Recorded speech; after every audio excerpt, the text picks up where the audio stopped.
Broadcasting live from inside Obama's brain, it's Intellectual Frog Legs.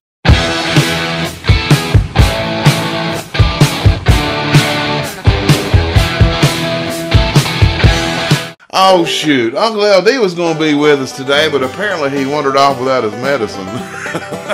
Did he have his metal detector? Oh crap, we'll have to put out the applesauce traps. And welcome to Intellectual Frog Legs. If you've not been paying attention to our sitting president, Captain Destructo, you're missing history. History right before your eyes, and it's not good history. This guy, he's on a crazed power trip or something.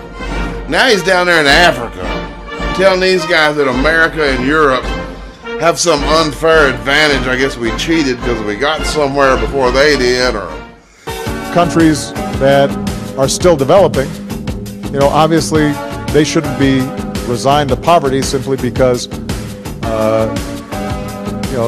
the West and Europe and America got there first. Yeah, that's what happened. It's not because somebody got there first, Obama. But you know what? Who needs history when you just make crap up? Africa's the land of all these natural riches. They got diamonds and gold and oil. And Africa's been attracting thieves and shysters and snake oil salesmen for centuries. But today the problem is because the African governments are nothing but window dressing for organized crime. Look at Zaire, Zambia, and Zimbabwe. These guys make Al Capone look like a telemarketer. And another thing, Christianity was introduced to Africa in the late 1400s. But a large percentage of the population decided to put their faith in witchcraft. But I digress on that point. Africa gets billions of dollars every year. Billions. And Obama thinks we need to send them more. Nothing could be worse for the African people than to keep financing their criminal third world dictators. And if the United Nations were actually a sincere humanitarian organization and not the global socialist club of frauds, liars, and thieves that they are, they'd be focused on helping the people of Africa, not profiting from the status quo. And the status quo in Africa is obscenely wealthy dictators living in palaces of gold, like remember Saddam Hussein's place, while over 60% of the population remains illiterate. I don't blame them for throwing spears at airplanes. Give me a spear, I'll throw one too. Yes, but they're so environmentally friendly. They eat fruit and wear leaves for clothes. Yeah, and they also sold their brothers into slavery. But we never hear about that. It's always how America is always bad. I mean, hell, you think America invented slavery? Nope.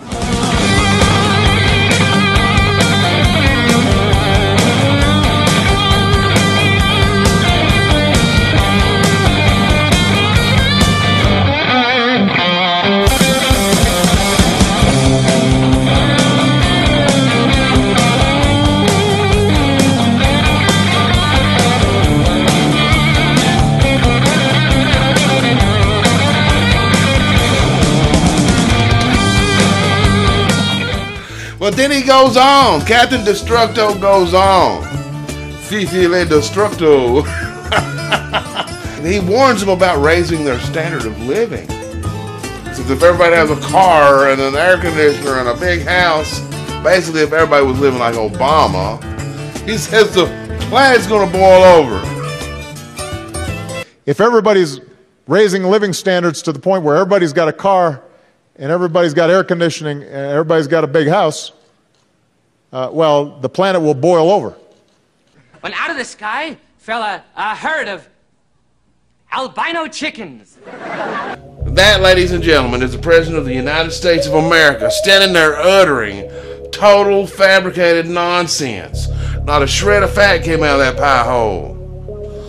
And then he has the gall to tell us we need to make tough decisions. We need to make tough, you have to have some serious mental problems to not even act like you have some compassion when your citizens are hurting. And Obama and them, boy, they do. They take $100 million vacation. Oh my gosh. It's like they live on a game show. I'm telling you. They wake up every morning. What did they win, Johnny? Well, you won a trip to Africa. But this is what they do. It's what they do.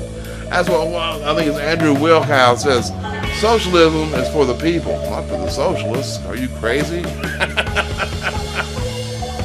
Well, yeah, but like Obama and Joe Biden, they regularly spend enough money in one night at a hotel to start up several businesses. And then Michelle Obama says she feels like she's in prison. We should be so lucky. Nobody spends somebody else's money as carefully as he spends his own. Nobody has the same dedication to achieving somebody else's objectives that he displays when he pursues his own. Yeah, I heard a cool saying. Freedom does not guarantee success. Freedom guarantees opportunity. That's true, man. That's fact. That's reality. That's reality.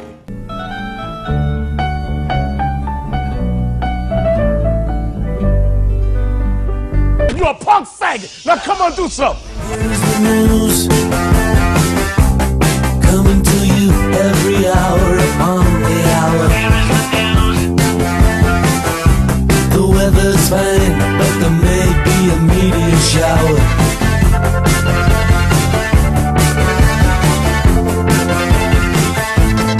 Here is the news. A cure's being found for good old rocket life. Someone left their life behind in a plastic bag. What in the hell is a climate change advisor? We have 3 of them. I don't even know why you need more than one. What is a climate change advisor? No joke. Is that like a weatherman? It's gonna rain. We're paying, Obama's got 3 of them. And he's paying them a combined salary of almost $400,000. Have his own personal weatherman. Oh no, man. I wonder if they're checking the weather at all. Make sure they're not the village people. Well, they're known as the weathermen now.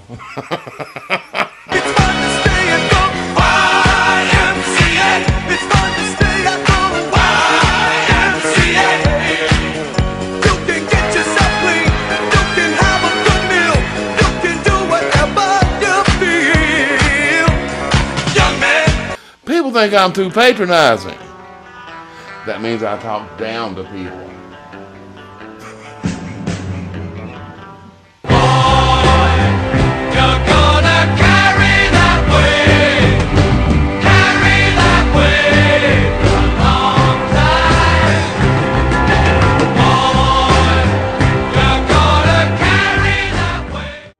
All this happened 3,000 years ago. But we're still fighting the same battle that Moses fought. Are men to be ruled by God's laws, or are they to be ruled by the whims of a dictator like Ramesses? Are men the property of the state, or are they free souls under God? Moses is one of the world's greatest human beings, and human he was to the point of sin, and holy to the point of seeing God, and receiving from him the law, by which men may live in peace and freedom, the 10 Commandments.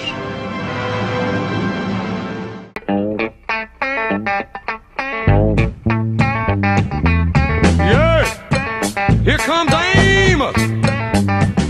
Now Amos Moses was a Cajun. He lived by himself in the swamp. They hunted alligator for living. They just knock him in the head with a stump. The Louisiana law gon' get you, Amos. It ain't legal hunting alligator down in the swamp, boy. Now everybody blamed his old man for making him mean as a snake. When Amos Moses was a boy, his daddy would use him for alligator bait. Tie a rope around his waist and throw him in the swamp. Alligator bait in the Louisiana bayou. Women was created with two things, making meals and babies. Oh, there you go again with the 19th century thinking of yours. Well, it's true. Look at your cave women. Why do you think your cave women was created with short legs and fat butts? I don't know, Arch, but I'm sure you got a good answer. So they couldn't run fast, so the men could catch them and force them to make the meals and the babies. Well, weren't there any cave women with long legs and skinny butts that could run faster than the men? Well, them, the men would have to bring down with a rock.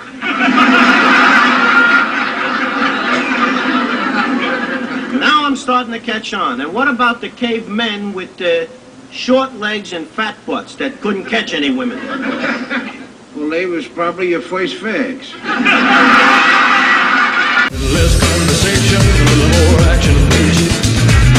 All this aggravation ain't satisfaction in me. A little more fight, a little less fun. A little less fight, a little more smart. Close your mouth and open up your heart, and baby, satisfy me. Satisfy me, baby. I smoke 2 joints in the morning. I smoke 2 joints at night. You know, President Obama, he's awful friendly with those Muslims now. He better be careful what he wishes for, because if Sharia law gets here, Michelle will have his ass in a burqa before you can say, spread the wealth. Well, it's about time to make like a horse turd and hit the trail. Thank you guys so much for being here. Please stop by the website at intellectualfroglegs.com. Sign up for the show alerts. There's also links there to hook up with me on Facebook and Twitter. And remember, all the music that we feature on the show is now available to buy from the original artists right from the website. Boom. And now I especially want to thank you guys for the kind donations. You know, and thanks for supporting the new media. Frog Legs are free to watch, but they're not free to make. And please share the show with your friends. Use force if necessary, or just tell them you're with the union. And remember, spell check is your friend, you commie liberal bichachos.